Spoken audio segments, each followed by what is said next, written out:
अगर ethanol fuel यानी कि E20 फ्यूल इतना ही अच्छा है तो लोगों के साथ ऐसी प्रॉब्लम्स क्यों आ रही है? हमारी देश की सरकार आपने बहुत अच्छे काम कर लिए, लेकिन इस चीज के लिए मैं आपको कभी माफ नहीं करूंगा। अभी रिसेंटली मेरी 2022 की गाड़ी 2 दिन पहले ही बीच रास्ते में खराब हो गई। यार माइलेज इतना ज्यादा गिर गया है ना ये E20 के चक्कर में। माइलेज मेरे 12 की थी, वो कम होकर 9.5 की माइलेज हो गई है।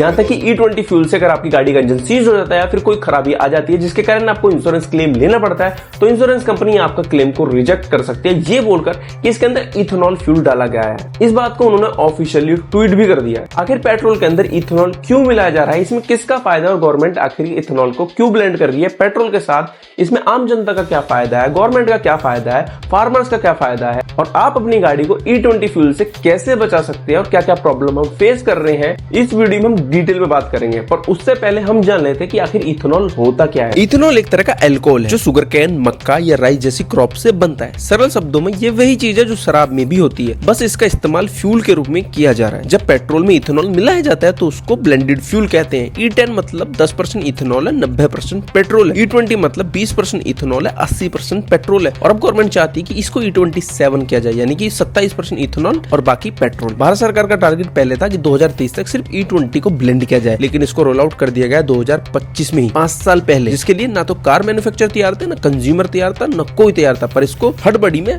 लागू कर दिया गया। सरकार ने इसके 4 बड़े फायदे बताए। पहला था ऑयल इंपोर्ट घटाना। भारत हर साल लगभग 130 अरब डॉलर का तेल इंपोर्ट करता है। E20 से हर साल तकरीबन 25 से 30 अरब डॉलर की बचत पॉसिबल है। दूसरा, किसान की आमदनी बढ़ाना, क्योंकि इथेनॉल सुगर कैन, मक्का और राइस से बनता, तो लोकल फार्मर से सुगर कैन, मक्का, राइस इनको खरीद कर इथेनॉल बनाया जा सकता है, जिससे किसानों की आमदनी बढ़ेगी। तीसरा पॉइंट इन्होंने बताया कि पॉल्यूशन घटेगा, क्योंकि इथेनॉल जलने में कार्बन कम छोड़ता है। चौथा, आत्मनिर्भर फ्यूल, भारत खुद का फ्यूल बना पाएगा, सऊदी या रशिया पर डिपेंडेंस घटेगी। सुनने में परफेक्ट प्लान लगता है ना? अब चलते हैं उस पार्ट पर जहां से प्रॉब्लम शुरू होती है। E20 पॉलिसी लागू होने के बाद सभी कार मैन्युफैक्चरर ने E20 कैपेबल फिटिंग्स वगैरह सेटअप कर दी और इंजन को रेडी कर दिया उसके हिसाब से। पर प्रॉब्लम यहाँ नहीं आनी थी E20 वाली नई गाड़ियों में, प्रॉब्लम आनी थी जो पहले ही E10 वाली गाड़ियां चल रही थी उनमें, और जो E10 ना तो E10 थी ना E20 थी, नॉर्मल पेट्रोल कैपेबल कार थी या फिर बाइक्स थी, उनमें सबसे ज्यादा प्रॉब्लम देखने को मिली। इथेनॉल के अंदर हाइग्रोस्कोपिक प्रॉपर्टीज होती है जो हवा में से मॉइस्चर को खींचती है। इससे फ्यूल टैंक और इंजेक्टर में रस्ट बन जाता है, पाइप्स और सील्स में भी जंग लगने लगता है। माइलेज के अंदर भी कुछ कमी देखने को मिलती है, क्योंकि इथेनॉल की एनर्जी पेट्रोल से लगभग 30% कम होती है। अगर आपकी कार पहले 15 का माइलेज देती थी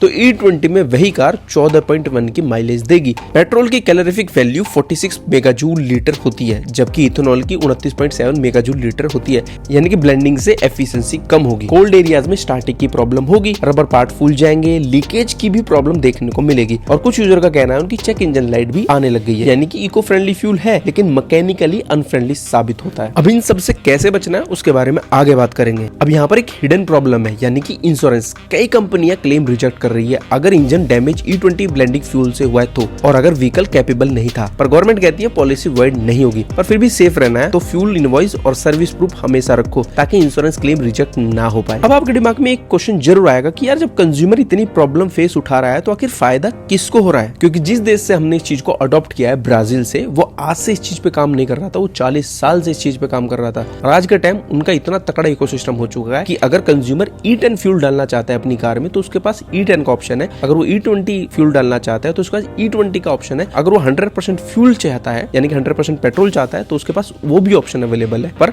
उसके हिसाब से उसको पे करना पड़ेगा। E10 लेता है या E20 लेता है तो उसपे उसको इंसेंटिव मिलता है, जिससे कंज्यूमर का भी फायदा और गवर्नमेंट का भी फायदा। पर यहाँ पर देखोगे अगर आपको 100% फ्यूल लेना है तो आपको एक्स्ट्रा पे करना पड़ेगा। लेकिन जब इस पॉलिसी को स्टार्ट करा गया था इंडिया के अंदर, तब ये बोला गया था कि पेट्रोल की प्राइस कम हो जाएगी। पर अगर आप अब देखोगे तो, अगर आप अभी के हिसाब से भी देखोगे तो 100% पेट्रोल के लिए आपको पहले 94 रुपए देने पड़ते थे, लेकिन अब 80% फ्यूल और 20% इथेनॉल के लिए भी आपको 94 रुपए देने पड़ते हैं। यानी कि कंज्यूमर का तो इसमें कोई फायदा नजर नहीं आ रहा है प्राइस के हिसाब से। तो आखिर इथेनॉल बना कौन रहा है? इंडिया की ऑयल कंपनीज जैसे ICOL, PPCL, HPCL इथेनॉल खरीदती है प्राइवेट मैन्युफैक्चरर से। यहाँ से ये कंट्रोवर्सी शुरू होती है, क्योंकि कुछ इथेनॉल कंपनी का लिंक नीतीश गडकरी जी के परिवार से बताया गया है। जैसे CINA एग्रो इंडस्ट्री, MD है निखिल गडकरी, मानग एग्रो इंडस्ट्री चलाते हैं सारंग गडकरी। दोनों पहले पूर्ति ग्रुप का हिस्सा थी, जिसे नितिन गडकरी जी ने शुरू किया था। क्रिटिक्स का कहना है पॉलिसी प्रमोट भी वही कर रहे हैं, प्रॉफिट भी वही कमा रहे हैं। इस पे गडकरी जी ने जवाब दिया है कि हमारी कंपनी देश का टोटल सप्लाई का सिर्फ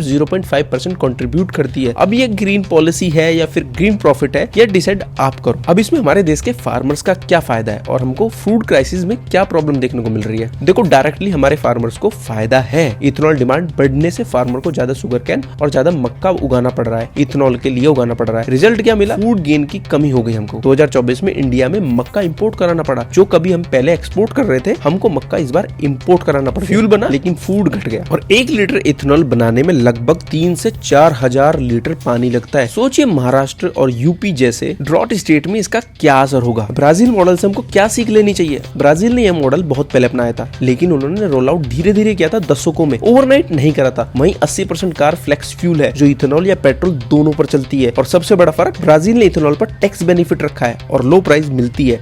मतलब कंज्यूमर को चॉइस दी गई है, मजबूरी नहीं। तो भारत में क्या किया जा सकता है? रोल आउट ग्रेजुअल होना चाहिए। E10, E15, E20 ऑटोमेकर को 4 से 5 साल क्लियर नोटिस मिले। फ्यूल पंप पर ट्रांसपेरेंसी लेबल हो। E0, E10, E20 अलग अलग प्राइस पर हो। इथेनॉल सिर्फ फूड क्रॉप्स पे ही नहीं, एग्रो वेस्ट यानी कि 2G वेस्ट से भी बनाया जाए। इंश्योरेंस में क्लियर पॉलिसी आए। E20 damage cover clearly define हो। इथेनॉल काफी सेफ फ्यूल है अगर इसको पेट्रोल में अच्छी तरीके से ब्लेंड करा जाए और इसके हिसाब से इंजनों को मॉडिफाई करा जाए, तो ये फ्यूचर में सक्सेस हो सकता है, जैसे ब्राजील में सक्सेसफुल है। तो E20 स्कैम नहीं है, लेकिन इसका जैसे इम्प्लीमेंट करा गया है जल्दबाजी में, वो नहीं होना था। गवर्नमेंट का मोटिव साफ था, पॉल्यूशन घटाना है, इंपोर्ट बिल कम करना है, किसानों की आमदनी बढ़ाना है। पर सवाल यही, फायदा देश को हुआ या कुछ कंपनियों को? अगर गवर्नमेंट और ऑटोमोबाइल इंडस्ट्री साथ में रिसर्च करे, टेस्टिंग और ट्रांसपेरेंसी लाए, तो E20 सच में मास्टर स्ट्रोक बन सकता है इंडिया के अंदर। वरना ये लोगों के लिए बस एक कॉस्टली एक्सपेरिमेंट बनकर रह जाएगा। अब आप बताओ, E20 आपके हिसाब से मास्टर स्ट्रोक है या स्कैम है? अब बात कर लेते हैं कि आप इथेनॉल की प्रॉब्लम से कैसे बच सकते हैं। अगर आपकी कार या बाइक E20 कैपेबल नहीं है, तो ओनर मैनुअल में चेक करो कि E20 फ्यूल कैपेबल लिखा है या नहीं। लॉन्ग पार्किंग से पहले फ्यूल टैंक फुल रखे, मॉइस्चर कम होगा। रेगुलर फ्यूल फिल्टर और स्पार्क प्लग साफ कराएं। सर्टिफाइड पंप से ही फ्यूल भराएं। एडिटिव और प्रीमियम फ्यूल यूज करने से इथेनॉल का असर कम होता है। तो ये थी कुछ आज की वीडियो हमारी। आपकी क्या राय E20 फ्यूल के बारे में कमेंट बॉक्स में जरूर बताओ। वीडियो अच्छी लगी तो लाइक और सब्सक्राइब करना मत भूलना। बाकी मिलते हैं नेक्स्ट वीडियो के अंदर।